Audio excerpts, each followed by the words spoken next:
And I've gone to a couple of Colorado caucuses at this time, but I couldn't participate ever. I can only watch because I was, I was registered as an independent at the time. So now I'm registered as a Democrat and I can actually participate, but I don't think I am going to participate today.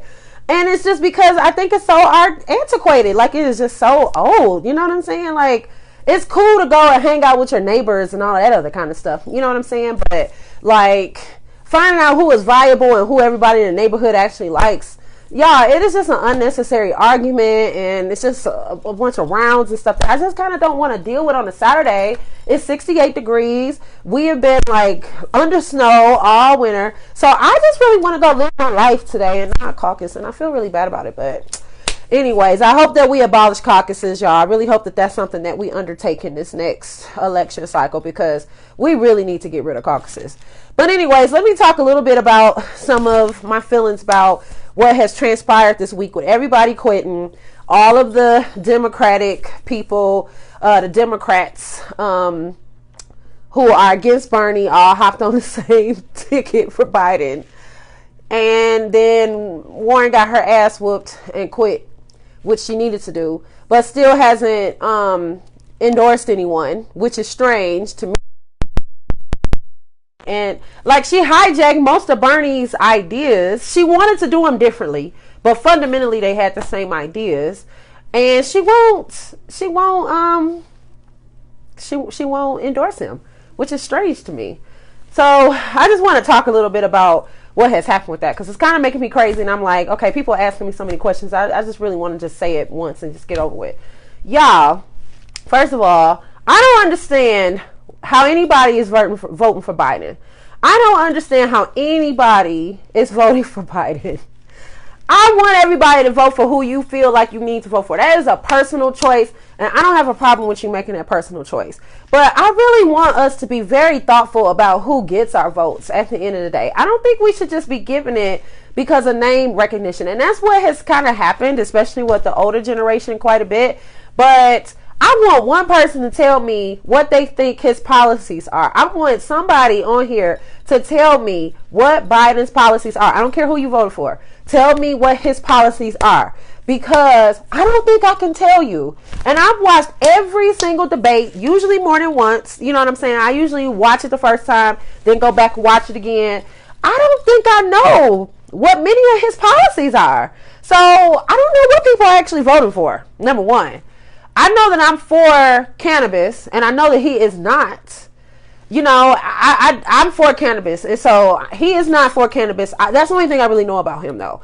I don't know any of his other policies. And the reason I don't know any of his other policies is because I believe he has early onset dementia. People think I be playing when I say that, but if you have not had a family member who had dementia, which I totally have, y'all, like, somebody tried to tell me on Twitter it was a speech impediment, and I'm like, have you watched his earlier like videos? Like, bruh, he wasn't stuttering then. Like, how is that possible now? Like, he cannot articulate a full, cohesive, coherent statement. So how are y'all even voting for him? It's gotta be the name. Like, it has to be. People don't like when you say that, though. They want to sit up here and say, no, instead, you want me to vote for Bernie, and I don't believe anything he could do. And here's my thing about Bernie, y'all. I am not a Bernie bro, a Bernie bruh. I'm not any of that, okay? I'm not sisters for Bernie. I'm none of that. But Bernie, he has some problematic stances on black people. No question about that. He doesn't want to see legislation done specifically for black people. He has said that. Got it. But there are two main pieces of the hallmarks of his, voting that are consistent, and that is health care. He believes we all deserve it. Hey, Stephen. Hey, my favorite principal. So I really feel that Bernie has some problems with the black community. No question about it. Okay, y'all? None. But healthcare gives us access to wealth and gives us access to health. And black people need that. And number two, I'm speak to that. Like, y'all just don't understand how much money I spend in trying to stay alive since I've had a stroke. It's very, very expensive. MRIs, CAT scans, all of that other kind of stuff, y'all. That is just so freaking expensive. To have free healthcare or anything close to freer, not having to pay so much for prescriptions, y'all. Until you have until you face death or some type of real like health issue that will affect your life and your finances, that is expensive. To get sick in America is expensive. Okay, I need y'all to understand that. And so any semblance of that, unless you got great insurance at your job, which many of us do not, we still got to come out of pocket for so many different things. That builds wealth if we don't have to pay for that and don't have to go bankrupt paying for, medical bills and prescriptions. Like, that builds wealth tangentially, but it still builds wealth. Also, free college, paying and getting the debt down or whatever his plans are for that. That builds wealth for me and my family, period. Because now I have a son in college. And y'all, that's some expensive stuff. I'm trying to tell y'all right now, it don't matter how smart your kid is. It don't matter how many scholarships they get. It's something coming out of your pocket for that. Let's keep that 1,000. And it is so much interest that is added to that. It's something that's kind of like sharecropping, y'all, that's going to just be over our heads for generations. Because since you can't get out of it, that means your kid also will not be able to get out of it, which could set their kids up for not getting out of it. And a lot of times, if you're making more than $70,000 as a family, meaning both the father and the mama, your kid is not going to get a lot of these scholarships anyway, which are meant for first generation, which my son is not, or for families that are, poor. And they mean poor, like making $25,000 a year. That's the only way you really getting Pell Grants in a lot of cases. So y'all got to get real about how much it costs to send kids to college. We need to do something about that. That is going to mess up our access to wealth as black people. So even though Bernie Sanders don't do anything, specifically for black people, we still got those two pieces of legislation that we can actually fight for and build wealth for our families. I need y'all to understand that's how important this is. I'm not a Bernie bro, but I know that my family can benefit from both of those things. So let me say something else about that. So then you get the people who say, well, Bernie can't win. What he's trying to say, we'll never be able to do. And my question to people like that is, how do you know? Nobody has ever tried this before. So you don't know if it's going to work or not. And I want to point out something else to y'all, folks. In about the 1950s and 60s, people also didn't think that we was going to be able to sit in restaurants together, pee in the same fucking bathroom together, where white men and black men can use a urinal next to each other. We didn't think that we could watch concerts on the same level. Like, people believed that couldn't happen either at some point. But you know what changed that? The people. The people fought for what they wanted. White people did not believe that we should be in a situation where our colors separated us. So white people joined black people and and created something that pushed segregation out. So now my generation can't even fathom what it's like to not have equal access to the same bathroom. We don't know what that feel like. We don't know what it feel like to have to go round the back to our favorite restaurant. We don't know what that feel like. We don't know what that feels like. But our grandparents and some of our parents know what that feel like. There was a time that somebody said that couldn't be done. Lots of people said that couldn't be done. Y'all remember what Homeboy said in Alabama? Segregation now, segregation forever. Y'all remember him saying that? But that's not our reality today. And that's because people got on the ground and started fighting for what they believed in. If we believe that everybody needs to go to college for free because that is how we are going to access wealth, then we need to fight for it. We can't just continue to just sit here and say, oh, well, it's not going to happen. We can't do what Bernie wants us to do. You don't know that. Nobody ain't ever tried it. And so if that's what the people believe in, then that's what we need to fight for, period. And so there are things you can do as a citizen to get on board to help if you truly believe this is how your family is going to get access to wealth. That's what I plan to do, period. But my problem with Warren is she believed in a lot of the stuff that Bernie Sanders is pushing forward. She had different ways and methods of getting there, but she totally believed, you know what I'm saying, in a lot of the things that he wanted. For her to not endorse him now makes me feel that she was really for self. And we kind of should have known that with that whole situation where she was claiming to be Native American and all that other kind of stuff. So at the end of the day, I feel like we probably should have known this about Elizabeth, that she's not really for the people. She's kind of for herself. But for her not to endorse Bernie, I think really, really shows us that. So I think it's sad that she didn't get a viable chance. She definitely was the strongest, one of the strongest on policy that we had in this fight. But at the end of the day, what I'm not going to be guilted into, y'all, I mean, as a woman, we got to talk about it at some point. I don't think today is the day we talk about it, though. We need to talk about the fact that the Democrats had 4 years to get this together. And we are stuck with a man who I believe has early onset dementia versus a man who just had heart problems.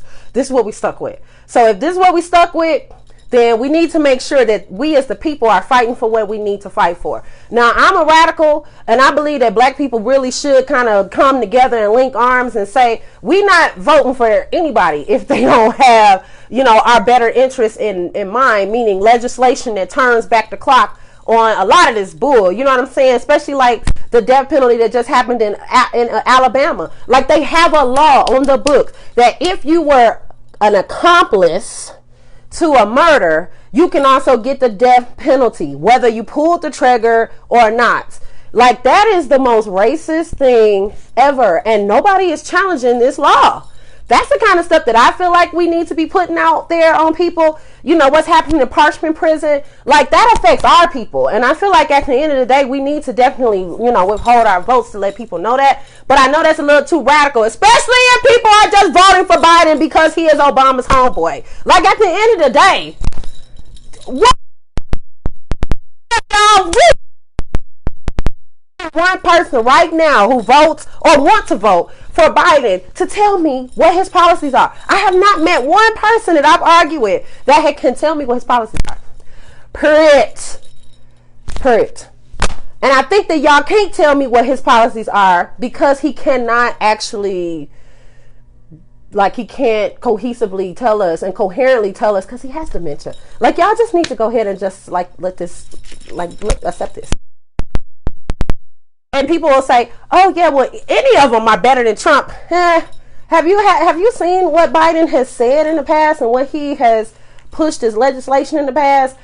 Sometimes I just don't think he would be a better option than Trump.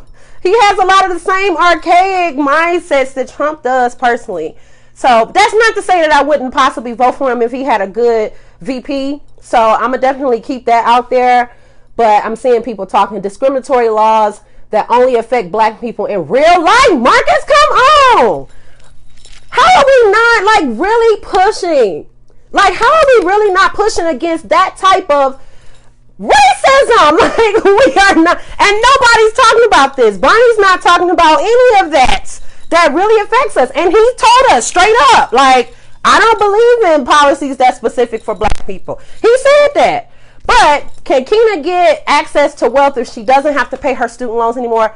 Absolutely. Could I get access to wealth if I don't have to pay for my son's college tuition as well? Yes. Like, I need y'all to understand that. So, at the end of the day, that's who's going to get my vote. Period. I need to build wealth, honey. I got to do that as a black person. I mean, I got to stop generational, you know, poverty in my family. I cannot do it if I'm still paying these sharecropping ass student loans. I can't do it. So, we win with Bernie if we all get on the ground. Now, I will teach y'all. I have paid attention. That's fine if you don't want college, Brian. That's perfectly fine. I mean, there are a lot of people who do that, but the majority of children want to go to college. I mean, the majority of children want to go to college. My son completely wants to go to college. He knows what he wants to do As an adult, he knows he got to go to college to be there. So that's it. That's it. So, you know, if there are other, but Brian, also I want to say this though.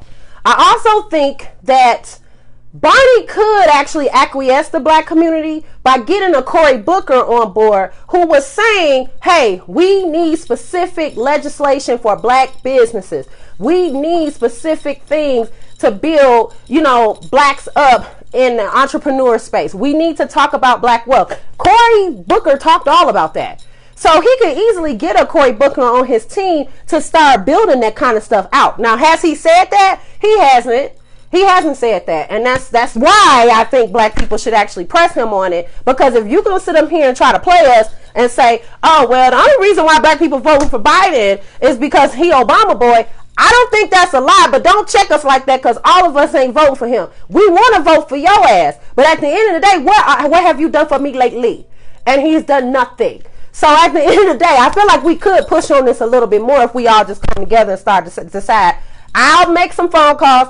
I'll canvass at some people's house. I will put the little thing in my yard. I will do my civic duty to really engage if he's the nominee. But this is what I'm going to need to push all these people to do that. If we going to really, you know, we're going to be serious about it. I just feel like we got to press whoever the nominee is. We cannot just give our votes as black people. I really just don't think we can do that, period. And people, Marcus, people do not understand how bankruptcy happens when you have one medical issue.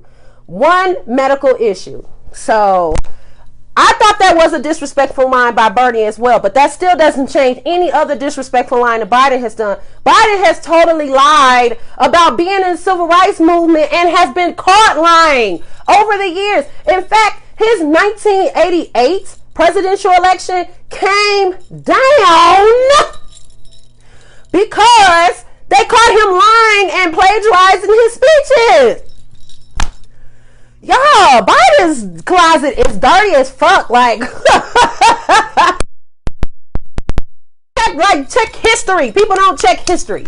And so at the end of the day, his first presidential election came crashing down, because they found out he was lying about so much stuff, including participating in the civil rights movement. And here he is talking about that again. I just think it's totally disrespectful. Okay, I'm afraid to press my views because I lost family and friends behind. You know what? It's really, I think, Rodney, too, that we need to talk about that. I have learned in these white spaces that I have been about now, because, you know, I'm the only black person that has a leadership role in my school district at the home office level. And that deals with instruction. That's not to say I'm the only black person, but I deal specifically with curriculum and instruction. And I'm in spaces with white people all the time. We talk about politics openly all the time. This is the first time I have ever felt very free to just tell people what I think about the process. And it's not an argument. Nobody calls nobody's names. Like, we just openly talk about our thoughts about different things, and it's open and it's a cool collegial conversation. Like, that's what actually will change if we can, as black people, like, tolerate being in an argument without getting angry and attacking people. Just have a conversation, honey. That's all we gotta do. But people want to sit up here and, like, get into whole fights and then start talking about people mama and stuff like that because you saying that you voted for Bernie and you don't believe in Biden. Like, that really happens. And so I think that there's a lot of pushing. Like, I think we need to do a lot of pushing to further discourse, y'all, because here's my thing, and I've said this to a few people, but the Republicans push their own revolution, y'all. Y'all realize that, right? Trump is the end of their revolution. They started with the Tea Party in 2010, and remember, we all thought we was all up in Obama ass at the time, so maybe a lot of us didn't pay attention. But in 2010, they started a whole revolution called the Tea Party. Do y'all not remember that? And remember, they was saying some crazy racist ass shit, okay, during the Tea Party years. But they all got voted in 2010, and that's when everything started shifting for Obama. And so then they had Mitt Romney, because that's them trying to, restore order. But 2016 showed, no, we serious about our racism. We're serious about what we want for ourselves and our families. And we're going to get this ground game together so that we can get who we want, who we know gonna fight, who we know ain't gonna put up with no bullshit, who we know is gonna do whatever executive director thing he want, what you call direct executive order. He gonna do whatever he want. And that's what they got. So why can't the Democrats allow us to have a revolution? Because I'm ready for a revolution. I don't know what y'all ready for, but I'm ready for wealth.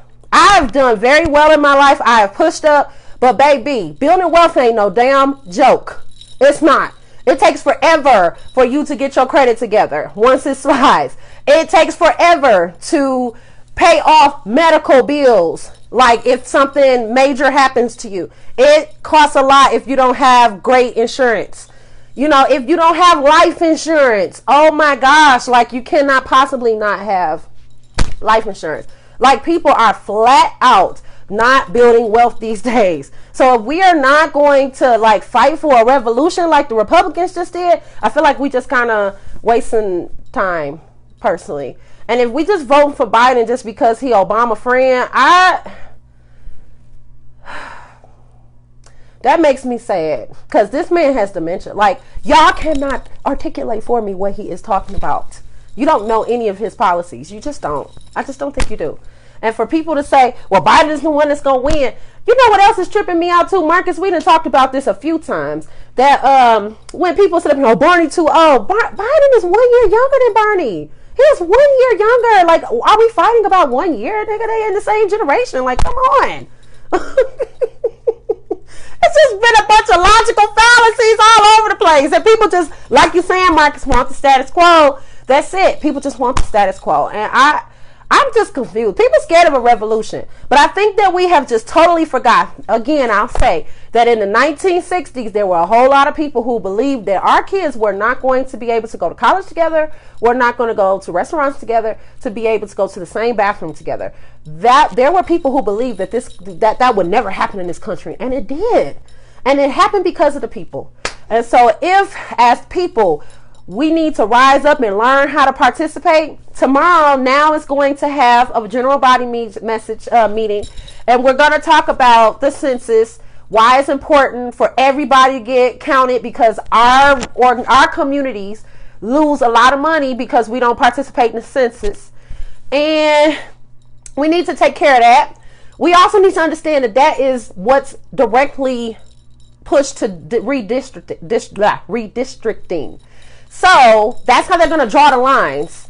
And y'all know that last time they did that to North Carolina A&T, where they divided the campus up in different districts because of gerrymandering. We as a people need to understand what that means. And so we're going to educate on that tomorrow. But we're also going to tell you as a citizen how you can be on the commission to make sure that they do not do that to your community. We're going to teach you how to do that tomorrow. So definitely hit us up. The general body meeting will be at 5 p.m. Eastern, and it's on Zoom, so you'll be able to still cook dinner for your kids and all that kind of stuff. But at the end of the day, y'all, we gotta, as people, know how to participate as citizens, so that this don't continue to happen to us. And that's what we definitely are going to talk about. But I'm missing the caucus. I feel really bad that I'm missing the caucus, but it's 70 degrees outside. I really want to go do some bar hopping and sit on a rooftop, and that's what I'm getting ready to do. But if y'all have any questions, or you want to come to the meeting and you want to get some more information on census, redistricting, definitely put me in the comments. But thanks for coming up, y'all. I just want y'all to remember, like, the power is with the people. The Black Panthers didn't say that just for their fucking health. That means a lot. The power is in the people, and if we push as people, then we will be able to actually get what it is that we want from our government. Believe that. And that's all I want to say. Happy Saturday, y'all.